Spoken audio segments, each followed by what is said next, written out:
Namaste everyone. My name is Ganti Suryanarayanamurthy. I'm a professor in biosciences and biomedical engineering at IIT Indore. And I also have the responsibility of being the national coordinator for the Indian Knowledge Systems Division of the Ministry of Education, functioning out of AICTE headquarters.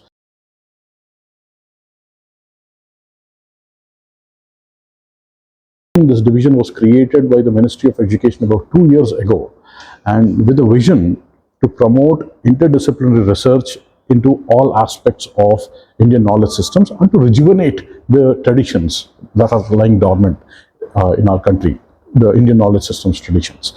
And if I have to summarize what we kind of do in the IKS division, it is essentially that the traditions that have been dormant in the Indian knowledge systems, we are trying to rejuvenate them, and they are confined to libraries now.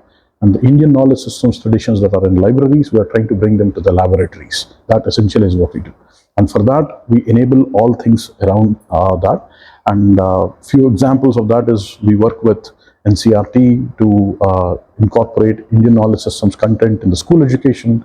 We work with UGC, AICTE to incorporate Indian knowledge systems content, develop courses at the undergraduate level in our country, in the higher education institutions.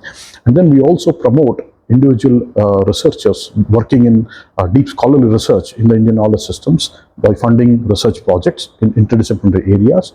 And we also promote building of institutional capacities by establishing IKS centers across the country. In addition to all of these, we support this main mission of promoting the interdisciplinary research and rejuvenating the traditions by doing a lot of Jan Bhagidari in collaboration with Ministry of Culture. For example, we are doing a series of national conferences on envisioning exercises with a lot of Jan Bhagidari called Dhara, a ode to Indian knowledge systems. These are conferences which are designed to look into specific themes of Indian knowledge systems and then look at what this field will look like in 2047, and then involve a lot of people, essentially involve a lot of people introduce them to these knowledge systems in a much more comprehensive way so that they can make these knowledge traditions part of their daily lives. One of the other things that we do is we support internships for our younger generation students, so that the students who are interested and bright students of India who are really wanting to explore a little bit about our Indian knowledge systems, they can work with some expert mentors for 2 months. These are paid internships, and they can work with them and learn about these traditions and get introduced to them. And also during that same time, they also get the benefit of an internship program. So that is another program that we do.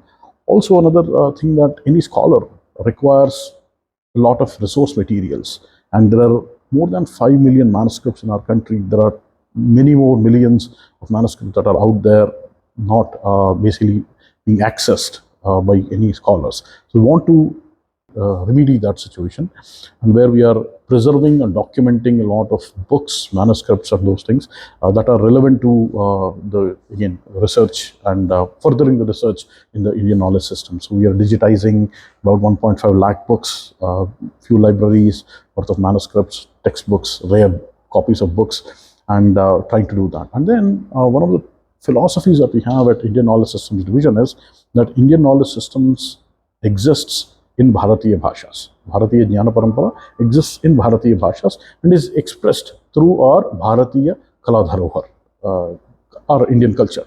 And so we promote heavily all the Bharatiya Bhashas, especially focusing on the 22 languages in the 8th schedule. And also we work very closely with the Ministry of Culture, because a lot of our Indian knowledge systems find expression through culture, whether it is art, music, dance, or medicine, or martial arts. All of those things essentially are expressions of our Bharatiya Jnana Parampara in the daily culture of our country. So we work very closely with the Ministry of Culture too in these to bring these to the common people. This is essentially some of the things that we do at Indian Knowledge Systems Division.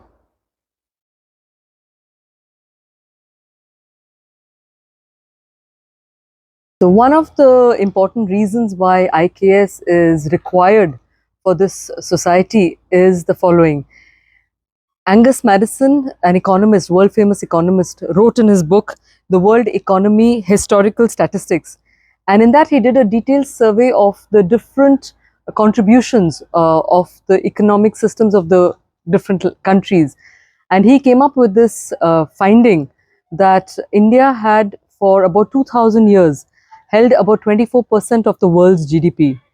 And this is something that is quite remarkable, because for any civilization to thrive, to prosper, to have abhyudaya, as we say, material prosperity, it implies necessarily that they were very deep and well or very detailed foundations of knowledge in all domains of life, so that there is a cohesive continuity and a seamless uh, interdependence of knowledge traditions that allows such a prosperity to take place in a society. So, when in 1835, uh, a very known educationist, a British educationist, Woods, when he looked at the Calcutta Presidency, the Bengal Presidency region, he found that there was almost like 97% literacy in that region. And he says that there were almost in some places 100% literacy.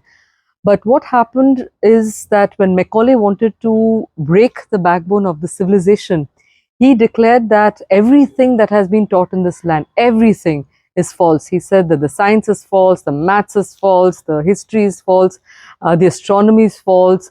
And then he says all this falsity is accompanied with a false religion. And he said that all of the Sanskrit and Arabic literature is not even worth one shelf of European library. And therefore, in one sweep, when he made his education system in 1835, when he proposed his education system, in that one sweep, he brushed away all these knowledge traditions on the basis of which this land had got its prosperity. What is another very important uh, fact about this, the way in which this knowledge was distributed, is that it was very decentralized, and people, the ordinary person, also had access to this through their local, the village educational setups that were there. This can be found in great detail in Dharampalji's book, The Beautiful Tree, where he talks of how this tree was uprooted when the British came here. So, long and short of it, when the British introduced their system of education in 1835 through Macaulay, they decided that since nothing of the past was valuable in terms of imparting it to the successive generations, they said, what do we want as Britishers? What do we need here? We need to have English education, because if you trash one system, you have to replace it with something else. So they said, so what do we therefore teach them? We teach them English values, English thoughts, and English morals, and all the knowledge of Europe that has enlightened the world in their eyes. So they said that knowledge has to be taught to the Indian people, and also in the English language. Now, the moment he made these two big changes in the education system, a population that was about 97% literate or even 100% literate suddenly had literacy rates of almost 3%, because English education and European knowledge traditions became the prerogative of those few privileged who were going to those designated schools. And therefore, and those schools had the glamour status. So everything else was denigrated as being backward and not relevant in the contemporary times. Now, unfortunately, what happened is that they managed to implement this education policy so strategically across different institutions that even 75 years after independence, there was hardly a very serious reconsideration of the foundations of the education that we were being taught. And so when this government, the BJP government, came into place, they realized that there has been a big gap, because everything that we study has very little of theory or conceptualizations or even experiments that are necessarily from this land and from its people.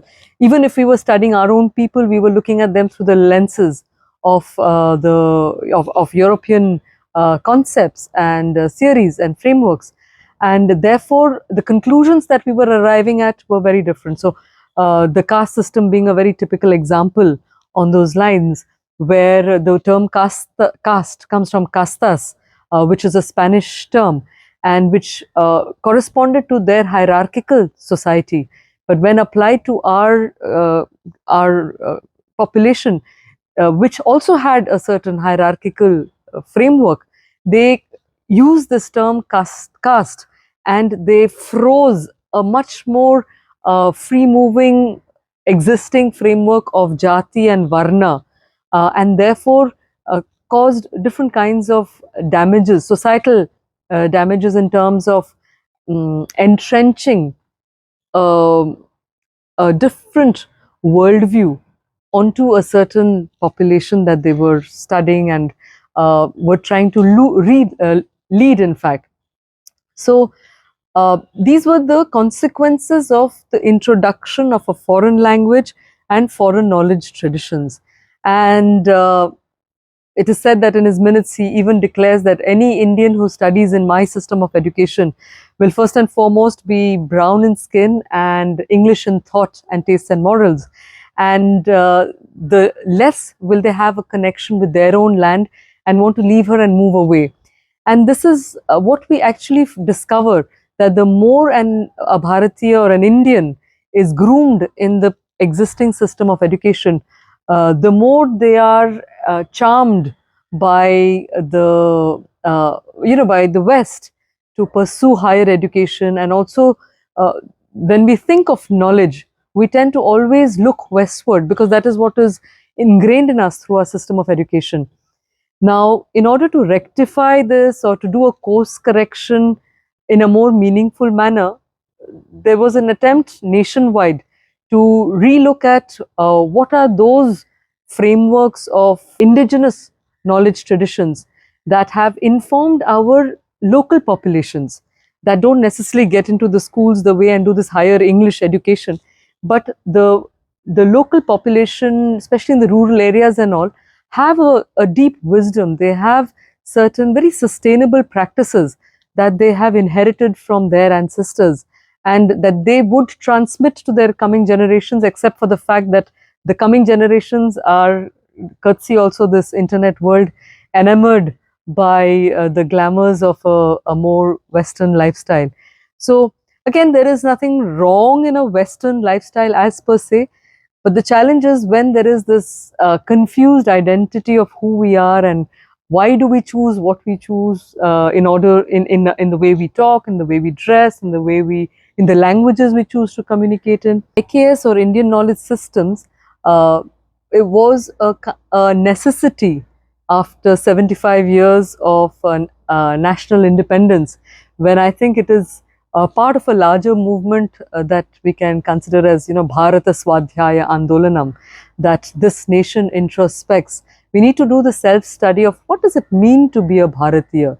And in order to understand what it means to be a Bharatiya, one has to understand what were those foundations of thoughts, of approaches to doing anything. So even something as apparently objective as mathematics or physics, if mathematics was indeed a universal, cultural, neutral subject, then why was it that the zero came from this land and was not discovered in Greece?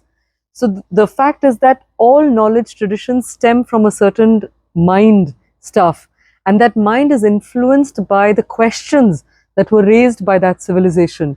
And in their own explorations, and influenced by their cultural milieu, they arrived at their own understandings, their own insights.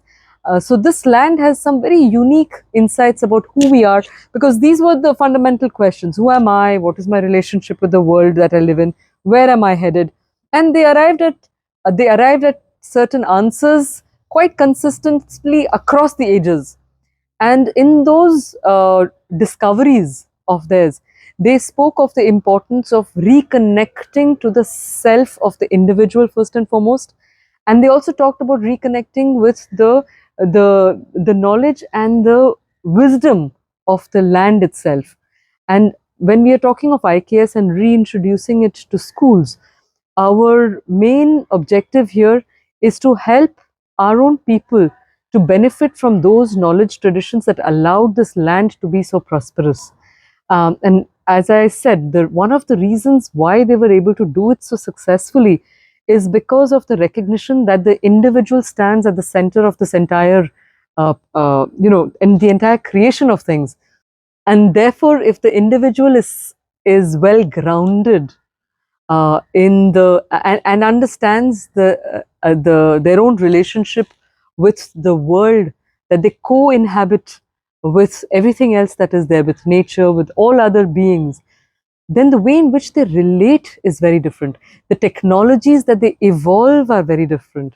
We even today we have so many traditions that continue, so many technologies that have continued. Let's say I was looking at the Banarasi silk story, and we see that if you look at the loom, which even today doesn't use electricity, those are the modernized ones, but all they use the hand loom, which doesn't use any extra electricity, and they're so smart in the kind of intelligence that they require to figure out what are the sari patterns, and you have to hold all of that in the mind.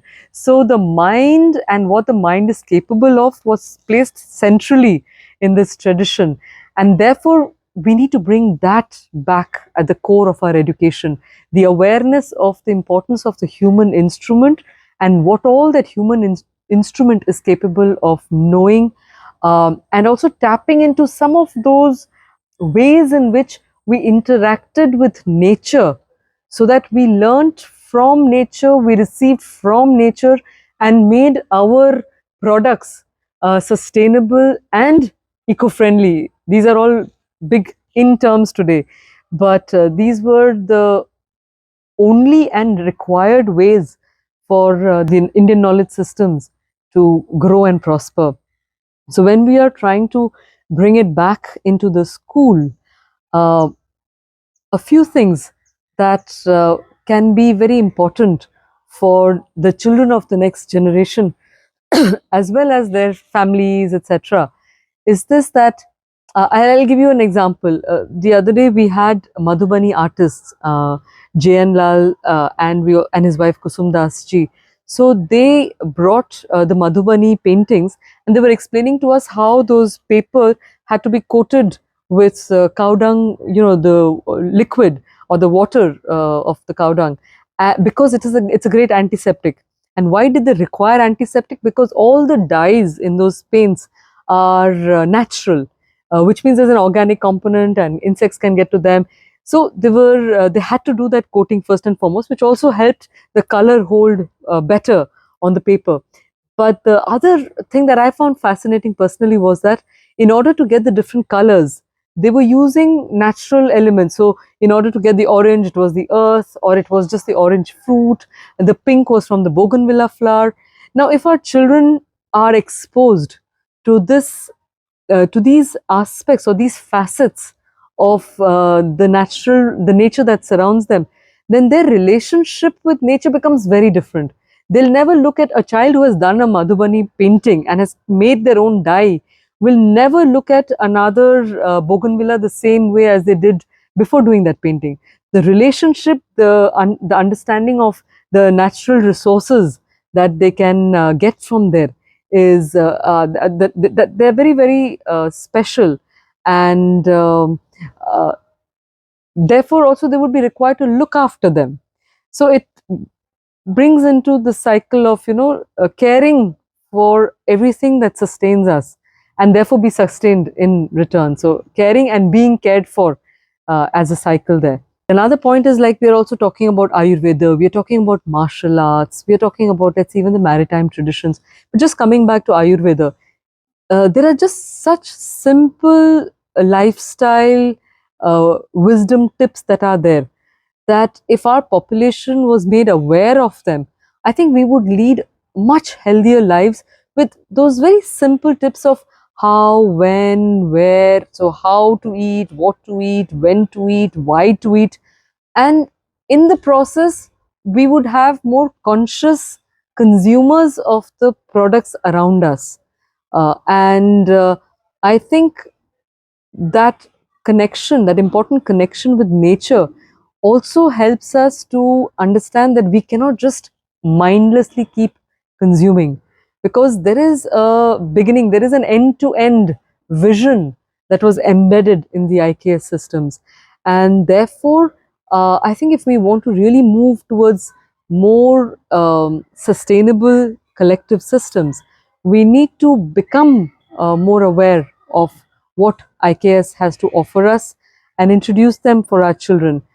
For the mothers, I think, I'm sure they'd be very happy if their kids were more balanced. So if martial arts, Indian games, Bharatiya Krida, these were introduced, then I think they would all heave a sigh of relief if they are taken off their mobile phones for a while, or their screen time, and get down to doing some healthy activities of actually interacting with people, playing with them, using their mind in creative manners, and also coupled with things like Ayurveda, can help mothers also ensure that they provide a more nourishing uh, upbringing. And I think one of the things that we saw yesterday, especially in the martial art mela, is that when we talk about these knowledge traditions, we find it easier to communicate about them in our matribhasha, or the mother tongues, and that's because there are certain terms that are in there that cannot be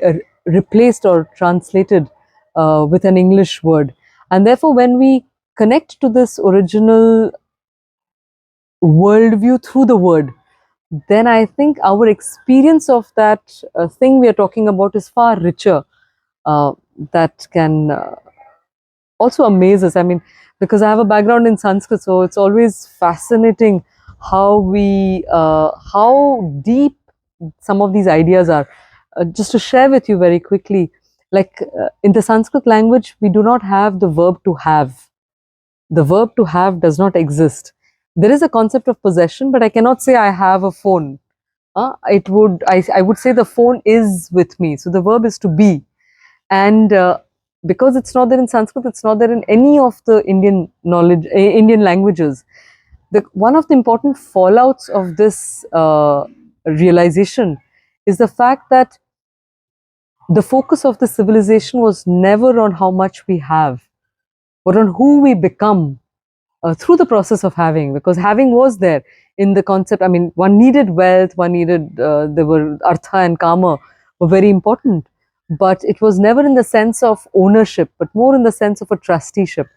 And these different knowledge traditions teach us that outlook of respect for whatever is around us, and that we have the good fortune of partaking during our interaction with it or our life experience.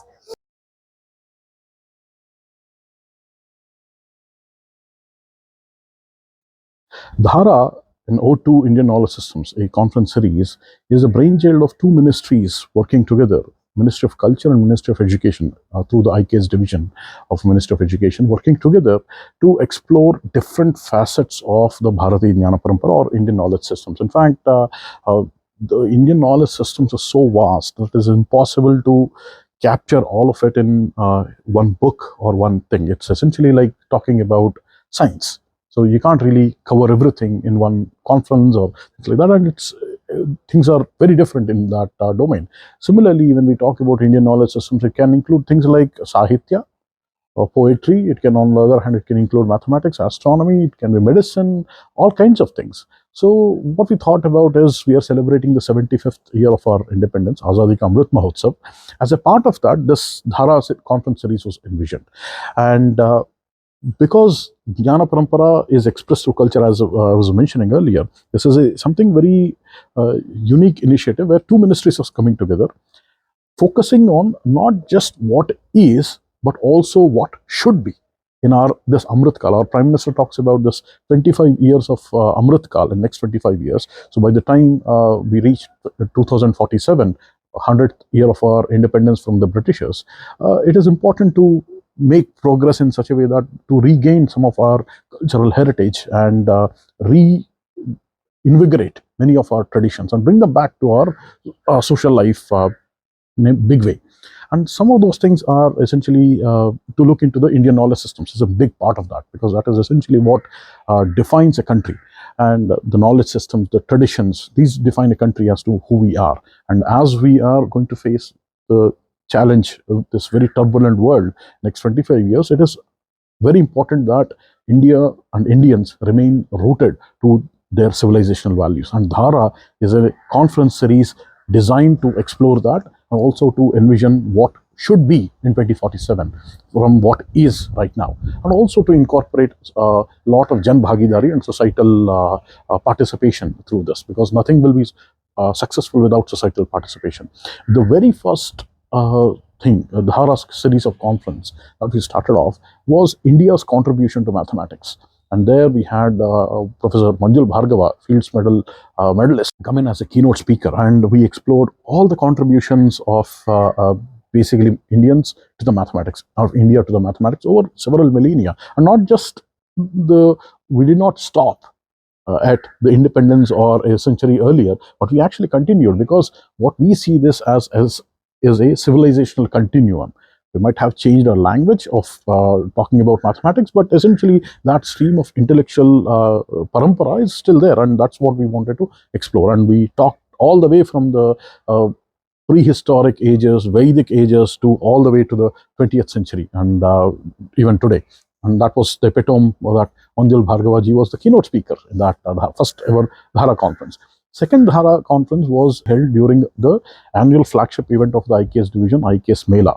Again, we call it a Mela because in India everything is a celebration. The celebration of the knowledge, the parampara, and of our culture. And that essentially, that conference was primarily focused on NEP 2020 implementation of how we can really implement and bring culture into our educational curriculum, because that is something that everybody has highlighted as something that is the need of the hour, and we want culturally rooted individuals to be brought up, and therefore the school education NEP 2020 really gives a fillip to that, and school education and higher education are very important in that thing. So we did that in July, and then next event that we focused on was the health and wellness, basically on Ayurveda. So this conference was again looking into bring how Ayurveda should look like in 2040. So naturally, Ministry of Ayush was a part of that. So in fact, we brought in three ministries together: Ministry of Education, Ministry of Culture, and Ministry of Ayush, under the Azadi Ka Amrit Mahotsav Dhara series of conferences held in Transdisciplinary Health Sciences University, HSU, in Bengaluru. And there we had not just practitioners of Ayurveda, we also had more than 800 traditional healers from all parts of the country. And what was fascinating was when we all met together, all these traditional healers basically could speak mostly in Bharati Bhashas. They did not really know English.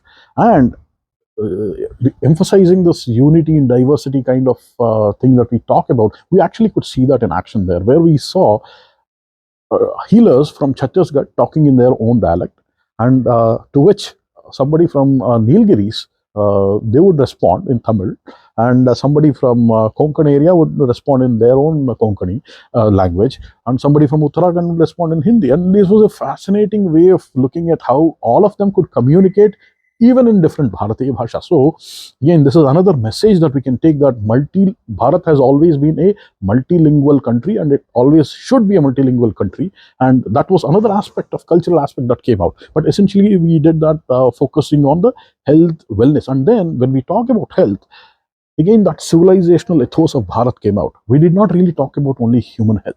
We talked about Vriksha Ayurveda and Pashu Ayurveda. So not health for me, but health for the universe. And that is what that one health kind of thing. And that one health is not limited to humans, but everybody is included. And that kind of Bharata ethos was brought out, and we really had wonderful discussions around all of these. In fact, we were talking about how we can use Pashu Ayurveda principles to reduce a lot of antibiotics use in our dairy cattle, so that we have milk that is more healthy for us.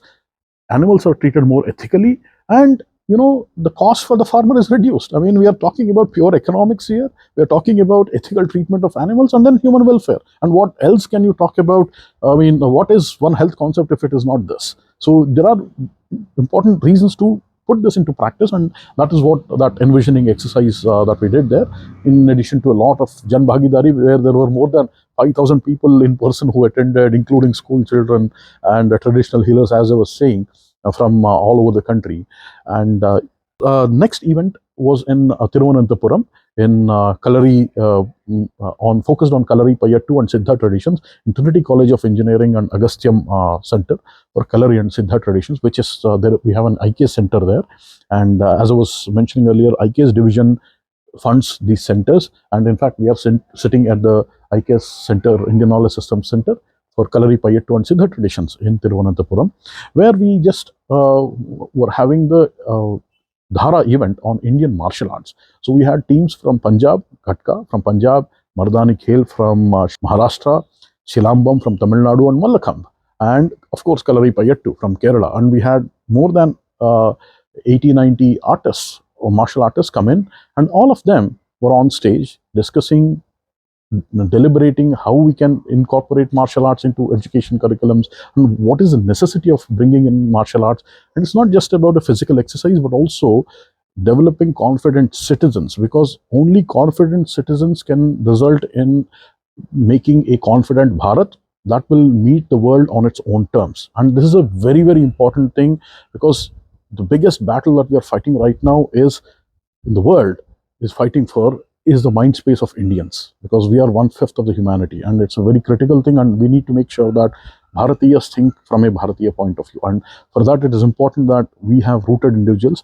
And again, martial arts can play a big practice there, because these are all our own martial arts. Kalari Payattu is the mother of all martial arts. So we were here discussing all of those things, and we had archers, tribal archers who demonstrated their skill. We had horseback archers demonstrating their thing, and we had Indian Army contingent from Madras Regiment, and they were also displaying their latest weapons. And essentially, these things all coming together, ancient to modern, and all of those things showing the continuity of our Bharatiya traditions. Next Dhara series of conference we are planning on having in Odisha, to coincide with the Bali Yatra festival of Odisha, which is a famous festival which is a kind of a remembrance of the traditional journey that our Indian traders used to make from the ports of Odisha, in Puri, in Bhubaneswar and Konark and all those places. They used to travel all the way to Bali in Indonesia, and that was essentially the festival that starts on Kartika Purnima,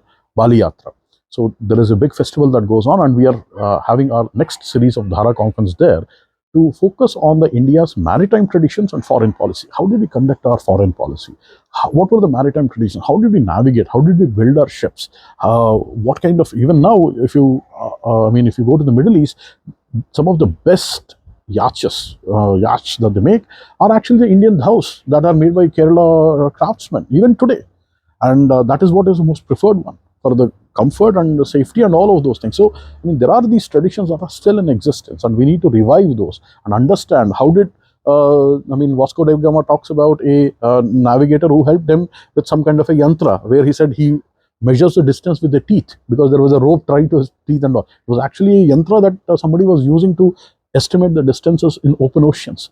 How did we do that? What kind of calendar systems did we have? All these things are interlinked and interdisciplinary systems of knowledge that we need to look into. So next event will be focused on maritime traditions and the foreign policy aspects of India from prehistoric times to today.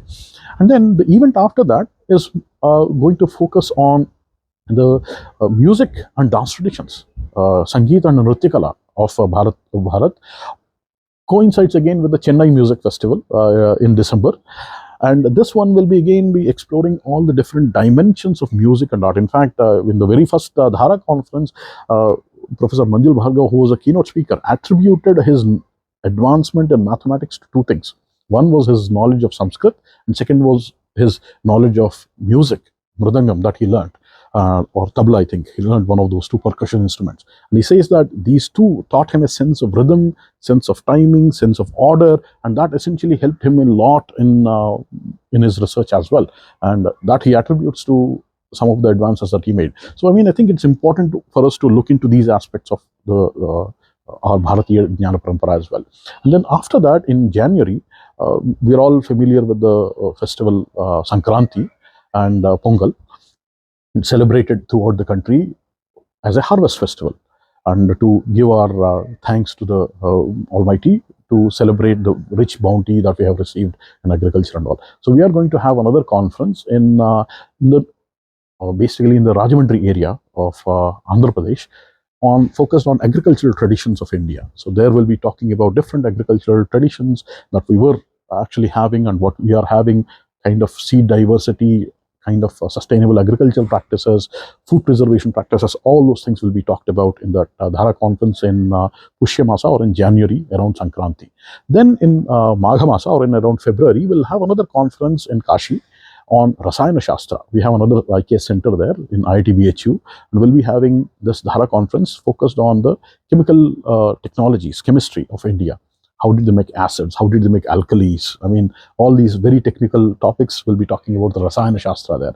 And then in March, we'll be having another conference on metallurgy, Dhara conference on metallurgy, focused on the metallurgical traditions of India. Central India is a very big center where there are a lot of metallurgical traditions alive even today. For example, a lot of Arhatya Samaj in Madhya Pradesh, they are very focused on making iron implements and all that are very much preferred by farmers even today compared to the ones that they find in market. So these, I mean, there are implements that they make that farmers buy readily because of their sharpness of the blade or longevity and all those things. So we are going to have another conference in Madhya Pradesh around Ujjain, Indore, and Bhopal area in March, focusing on the metallurgical traditions of India. These are some of the Dhara events that we have planned. As you say, we have explored mathematics, culture, Ayurveda, maritime traditions, and foreign policy. We are exploring music and dance traditions, agricultural traditions, Rasayana Shastra, and then metallurgical traditions of India in this series of Dhara conference series, which is part of the Azadi Ka Amrit Mahotsav and a joint collaborative initiative between the Ministry of Culture and the Indian Knowledge Systems Division of the Ministry of Education. Namaste.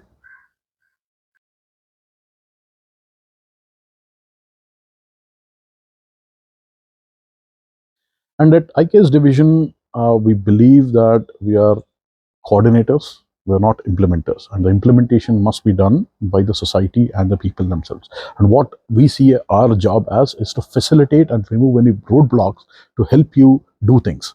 And so for that, I mean, for example, let's say you are a student in a undergraduate college. The way that you can get involved with us, for example, is there is a wonderful program of IKS internships that are periodically out during the summer vacations or throughout the year also. And approach us. You can visit our website iksindia.org, where you'll see the announcements for these internships. These internships are paid internships where we will actually pay you 10,000 rupees per month to do an internship in your area of interest. It can be technical area. So you could be a mechanical engineer who is interested in working on some kind of an alloys, and we will put you in touch with a mentor who is working on alloys from a Bharatiya Jnana Parampara perspective, as described in, let's say, some of the texts. And you can work with him or her. And during those 2 months, you can get introduced to these things. Even if you have no knowledge about, previous knowledge about these things, you can actually go and work with them. And once you work with them, hopefully you'll get interested and you'll continue this further. And during those 2 months, if there are progress checks, as is usual, then there is no free lunch, so you need to write reports and all that. And once you do that, you'll get a certificate from us. In addition to the fellowships, you'll also get a certificate from the Ministry of Education IKS division that you have done an internship under us with the mentor. And so that can count towards your professional advancement as well. So this is one way as a student, as an undergraduate student in the country, you can get involved. And when I say student, I don't mean only the students studying in regular colleges. I also mean the students studying in a Pathashala or a Gurukula or some other, any place like that. So non-traditional or the more established educational institutions, any student is available. Any student is eligible to apply for these internships. And so that is one part. And then we also post a lot of resources on our website in terms of talks. There are a lot of books that you can download to explore and things like that. And we also post a lot of mentor lists that you can look into and then get in touch with them. And if you need any help with that, let us know, we'll help you. And if you are a researcher who has been wanting to get into this area, and there are some need for basically some need for some additional manpower so that you can explore this particular area of IKS. You may have been trained in physics and you may want to explore, for example, the Vaisheshika theory, or you want to look at the, you're a mathematician and you're wanting to use the Chatushkoti logic of Nagarjuna for analyzing qubits or quantum computing thing, that framework, develop that framework. Then you actually can write a small project and you can be a mentor, and will again advertise that on your behalf throughout the country, and you'll get some of the best interns. You select them based on your criteria, and then we'll provide them to you for about 2 months or more as needed. And you get the manpower, dedicated manpower to work with, and you can advance the project. And then if you have already some ideas that you have generated some preliminary data, and then you want to explore some of the research projects, then we actually have a IKS research projects, outcome-based research project scheme. We call it as Bharatiya Jnana Sambardhana Yojana, which is essentially for Jnana Sambardhanam, enhancing essentially research. And it is typically out twice a year, and right now we have a call running until 30th of October 2022, where there are 9 focus themes of research, and you can apply in any of those research areas that is relevant to your expertise and your interest. And if you are a group of faculty members in an institution, or if you're head of an institution where you're having faculty members who are working in these different areas of IKS, and you want to bring them together and build some institutional support structures for them, we actually fund IKS centers. These IKS centers are to build specifically the educational institutional capacity in educational institutions, but these are also open to NGOs and foundation trusts. Similarly, for the research programs as well, we open them to NGOs, foundation trusts, with the caveat that they should be working, the NGOs, foundation or trusts should be working primarily in the IKS area, and it should be included in their mission statement. And then these IKS centers, we fund them, are based on 3 pillars. The first one is that interdisciplinary research pillar I was talking about. Second one is the education and mentoring. So we have to educate on the research topics, and there is also the mentoring component that happens for the mentoring the younger scholars. And then the third component is the outreach and dissemination, where the knowledge that has been generated in those IKS centers should be disseminated to general public, and in different modes. It can be through online talks, it can be visits to school, colleges. You think creatively there, whatever is the best way to disseminate those results. These are the 3 foundational pillars of any IKS center. There are 18 themes, and we expect you to choose somewhere between 2 to 4 themes, and then you can go forward from there. And again, there is a lot of documentation available on the iksindia.org, which goes into details of these schemes. And if you are a person who has, let's say, a manuscript that has been passed down from ages to you, and you don't know what to do with it, and you want to make sure that it is passed on to right people, then let us know. You can talk to us, or you can send an email to us, and we'll be very happy to make sure that we can deploy some of the resources that we have, or we'll make sure that right persons come to you, and we will not take those documents per se, but we'll digitize those and then make sure that it is available for the world. And we'll also make sure that whenever it is digitized and put it on the world, your tradition of your ancestors who has passed it on to you is also preserved. We'll name it as per their thing and mention very clearly that it was collected from your home, or your monastery, or someplace, matha or someplace. And similarly, if you, let's say, have a manuscript that you want to actually give, because it is possible that you may not be able to take care of it, please let us know. Again, we'll digitize it and make sure that it goes to some place where we'll take proper care of it. We'll also try for that one as well. And these are all, again, individual discussions that we can have with you. And if there is a tradition that you want to document, let us know. We'll be very happy to send our army of interns, and they can actually come and document it, or we'll find ways to help you out on those things. And anything, again, as we said, our job, as we see, is to coordinate and to facilitate your work and help this Jnana Parampara move forward to the next generation. And whatever is there that is a roadblock, that is constraining you, we'll try our best and deploy our best resources to make sure that those roadblocks are removed, and basically this knowledge is passed on to our future generations. I'd love to read to you what Sri Aurobindo, one of the seer yogis of Pondicherry, tells us. And he's also known as the prophet of nationalism, because he was one of those earliest freedom fighters who called for Purna Swarajya. And he called for Purna Swaraj because he says that unless a nation is free, it cannot discover its own being, it cannot live up to its own true potential. which is also what we are calling through IKS, that unless we are free psychologically, unless we're looking at ourselves for who we are, rather than through colored lenses of different cultures, we would not really be able to live up to our own potential. And so he says here, he says, we shall review European civilization entirely from the standpoint of Indian thought and knowledge, and seek to throw off from us the dominating stamp of the Occident. What we have to take from the West, we shall take as Indians, and the Dharma, once discovered, we shall strive our utmost not only to profess but to live in our individual actions, in our social life, in our political endeavors. We say to the individual, and especially to the young who are now arising to do India's work, the world's work, God's work, you cannot cherish these ideals, still less than can you fulfill them if you subject your minds to European ideas or look at life from the material standpoint. Materially, you're nothing. Spiritually, you're everything. It is only the Indian who can believe everything, dare everything, sacrifice everything. First, therefore, become Indians. Recover the patrimony of your forefathers.